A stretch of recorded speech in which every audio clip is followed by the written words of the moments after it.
à tous, donc débrief de la deuxième partie pour le tournoi du French Hurling VFA pour le Golden Ticket. Donc j'ai gagné la première partie, la deuxième j'affronte Nighthunt, donc une armée qui me fait très peur puisque c'est l'armée du moment qui est broken pour des raisons sur lesquelles il n'est pas nécessaire de revenir. Mais bon, je tombe contre un joueur que je connais, qui joue pas beaucoup, qui a pas beaucoup encore joué à la V4, c'est sa 3 ou 4ème partie en V4. Donc je me dis voilà, l'un dans l'autre, sur un malentendu je peux la gagner, mais je fais quand même très attention, je me dis je vais pas chercher à imposer mon tempo dans la game, je vais jouer de manière très défensive et je vais plus tendre des pièges, attendre des erreurs, essayer de gratter un peu des points à la micro, enfin voilà, d'essayer de faire la différence sur la micro des combats. Et je me dis peut-être comme ça je peux gagner. Je pense que voilà, il a une armée de fantômes puissante, il va vouloir me foncer dessus. Je vais pouvoir lui grind d'épée avec mon décor s'il fait ça, et voilà, différentes choses qui me laissent à penser que le match-up est quand même, bien qu'il me fasse peur, sur un malentendu je puisse gagner. Donc il va prendre le T1, c'est lui qui choisit, et il va tout de suite mener l'assaut sur mon flanc droit. En prenant pour Tactic Size de Center, qui peut faire avec ses deux petits packs de cavaliers qui se TP. Bon, là il rajoute d'autres choses, il met un mini écran devant, ses Blade Gaze derrière, mais juste les deux petits packs qui se TP ça suffisait. En plus il peut les réenlever après à mon tour. Et là je suis trop loin, je me suis pas disposé de manière à pouvoir lui deny le centre ou quoi que ce soit. Je me suis mis très très loin, je veux éviter de prendre des charges T1 des Blade Gaze, donc je me suis mis hors de portée de charge des Blade Gaze, j'ai juste exposé le flanc droit. Au cas où il me donne le tour pour aller commencer à faire un trade chez lui, et s'il prend, j'ai fait deux strats, voilà, il vient manger la première strat, la deuxième se venge sur ce qu'il m'a envoyé, ça me donne une tactique sur un cunning approach, sur un hypnote weaver, peu importe, ça m'offre plusieurs tactiques, tout en pouvant garder le reste de l'armée de manière défensive, et ça fait des trades, et jusque là on va dire tout va bien, c'est équilibré. À la rigueur juste j'aurais pu écarter un peu plus mon moucher, le mettre avec la deuxième strat. Parce que c'est vrai que j'avais envie de l'avoir là au cas où il me laisse le tour pour recharger, mais je pouvais le mettre, on va dire, par ici, ce qui m'aurait aussi laissé l'option d'envoyer eux, mais éviter de le perdre comme un con, parce qu'en fait, croc de sable plus les gloutons, ça suffisait sur le côté. C'était intéressant d'avoir deux unités au cas où il focus qu'une seule, il est engagé avec la deuxième, ça m'intéresse pour Cunning Approach, ça fait que il est engagé, enfin voilà, c'est bien pour plusieurs raisons, puis aussi si je fais des flancs, ça m'évite de claquer, enfin probablement que là si j'ai voulu l'agresser j'aurais claqué la charge 6 sur les gloutons, mais bon, c'est bien d'avoir des unités, le boucher il est en trop, bon, après ça c'est des détails, mais donc il vient chercher tout ce qu'il y a sur le flanc, il les tue, il va juste rester un loup qui va rester vivant, cool, ça me laisse Cunning Approach comme tactique. Donc moi comme il reste un loup, je vais faire Cunning Approach sur le côté en allant chercher tout ce qui est venu tuer mon flanc. Donc là le trade va être plutôt favorable pour moi parce qu'il va tuer un pack de gloutons, le boucher, les loups, ça on s'en fout. Et moi derrière je vais lui prendre un héros, donc, qui est probablement plus important que mon boucher. Peut-être qu'il esquive, je sais pas, peut-être plus important. Ses cavaliers et ses Blade Gaze. Donc trade favorable pour moi, on est content. Et derrière je vais tenter d'aller enliser les Blade Gaze rouges. Donc à savoir que à son T1 j'ai fait une intervention magique avec des Jaws que j'ai mis derrière mes Gnoblards pour pas lui donner de tremplin et pour pouvoir après les utiliser librement au T2. Ce que je vais faire, donc au T2 je vais envoyer les Jaws, donc je vais slide les Gnoblards pour bunkeriser à gauche. Donc en fait je vais me faire un mini château à gauche avec 3 strates. Gnoblard, plus de 3 pouces derrière Glouton, plus de 3 pouces derrière Frostlord. Là on voit que j'aurais pu mieux faire mon petit château. Je suis pas content du trou que j'ai laissé à droite. J'aurais dû fermer à droite, quitte à plus s'ouvrir à gauche. Bon après c'est des petits détails, mais bon quand même mon piège a plus ou moins a même très bien fonctionné. Et là je vais envoyer les Jaws dans le petit cordon qui était devant. J'ai pas trop compris pourquoi il l'avait mis, hein, parce qu'il faisait sa tactique avec les deux packs de cavaliers. C'était un peu un tremplin qu'il me donnait avec le petit cordon. Voilà, c'est ce genre de petites erreurs que j'attends en fait sur match. Je me dis il va y avoir des petits trucs à droite à gauche qui seront pas forcément hyper efficients, et ça peut me servir pour aller l'embêter et gratter petit à petit de l'écart dans la partie. Donc là je charge les gars qui sont le petit cordon qui est devant, donc je charge là sur le côté, et après j'utilise mon paline pour aller taguer les blade guests. Donc je mets toutes mes attaques sur le cordon parce que je veux pas qu'ils désengagent avec les morts Majos. Et en fait mon idée c'est que sur un malentendu, s'il met pas les bonnes attaques, etc., sachant qu'il aura pas tout le pack qui frappe, la Jaws survit, et ok, ça l'empêche pas parce qu'il joue Nighthaunt, c'est cheaté, il peut retreat charge, ok, mais au moins il a pas sa course, et c'est toujours ça de prix. Il peut pas courir et charger, et comme je suis très loin avec mes gars à droite, au moins ça évite qu'ils viennent à droite, et sur mon château à gauche, ça peut lui faire rater une charge, on sait jamais. Donc, et puis bon, ça fait quand même aussi 10 mecs de tuer, un petit cordon de tuer, c'est toujours ça de prix. Et si sur un malentendu, on peut empêcher les rouges de faire course et charge, on est content. Je sais même plus si ça a fonctionné ou pas. Je pense que ça n'a pas fonctionné, parce que vu la projection qu'il a eu, j'ose espérer qu'il a eu sa course. Mais bon, c'était à tenter. Donc il va tout envoyer, ces deux packs de 20 Blade Guest sur mon petit château, en faisant Market for the Grave sur les Gnoblards, qu'il est sûr à 100% de tuer.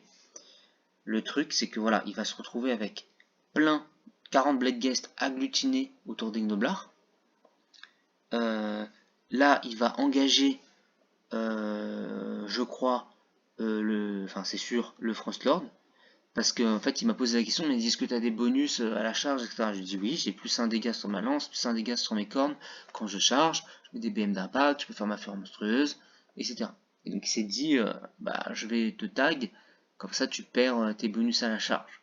Alors ça, des fois c'est intéressant, des fois c'est pas intéressant. En l'occurrence, c'était pas intéressant, parce que là, ma fureur monstrueuse et tout, pour la mobilité, elle n'aurait pas servi plus que ça, parce que je suis enfermé dans mon camp et j'ai envie de récupérer les objectifs qui sont déjà devant moi, et je pourrais les faire, je pourrais les récupérer d'une manière ou d'une autre, même si j'en récupère que un, j'ai mon one-two, je vais pas chercher le one-two mort tout de suite, donc c'est surtout les dégâts qu'il faut regarder. Les deux activations de Frostlord sans plus un dégât, ça fait plus de dégâts qu'une seule activation de Frostlord avec le plus un dégât.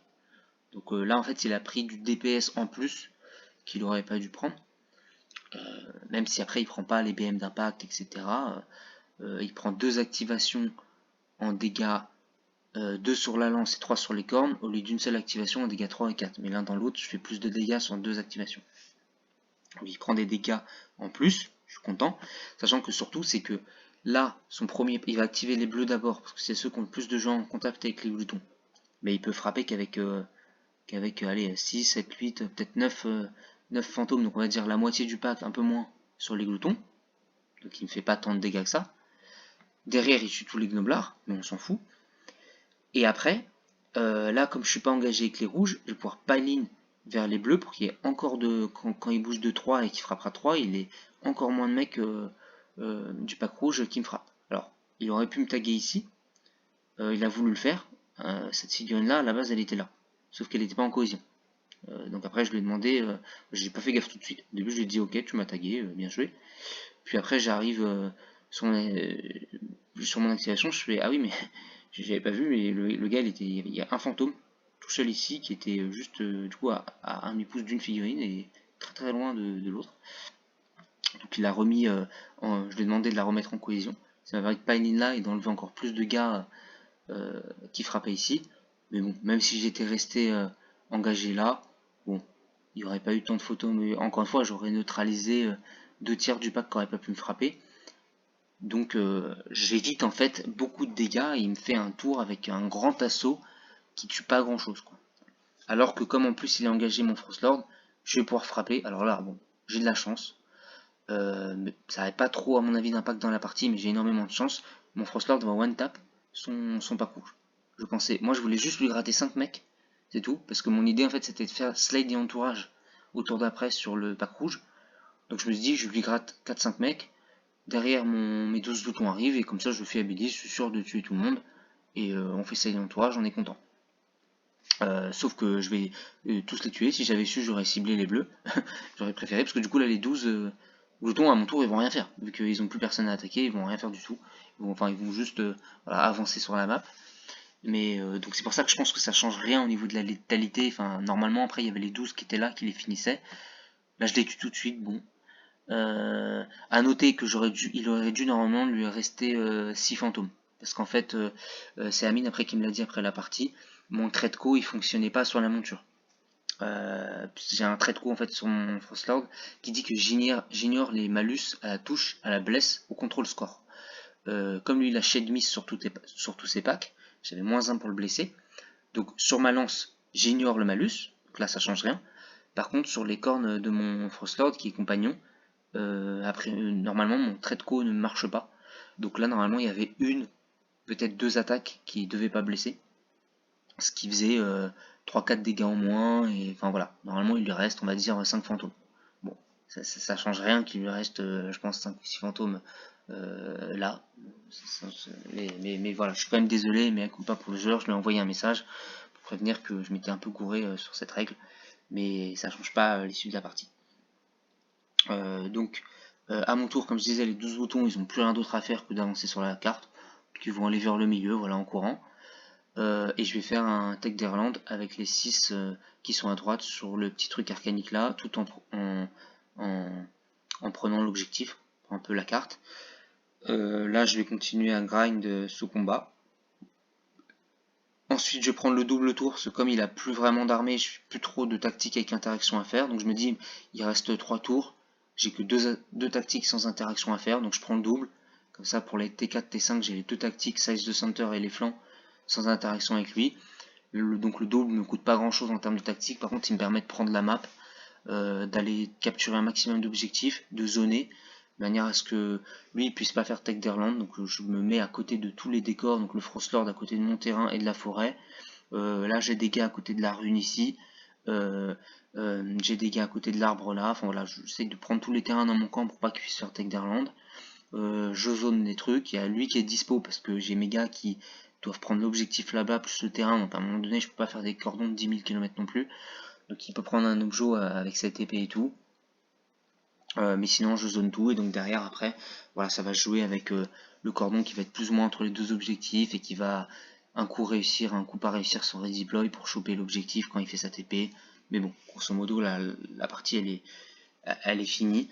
Elle s'est jouée surtout sur le trade du début, la petite micro, les erreurs aussi du centre qui me donne un petit tremplin pour ma Jaws, le truc dans le château, enfin là, des petits trucs à droite à gauche qui me permettent de renverser la vapeur et de gagner une partie, voilà, euh, en ayant joué défensif et en ayant essayer de jouer sur des erreurs que d'essayer vraiment d'imposer mon tempo sur un match-up que je chantais pas, parce que je me suis mis, voilà, c'était Nightwood, je me suis dit, voilà, pas essayer de forcer et d'essayer d'imposer son plan de jeu.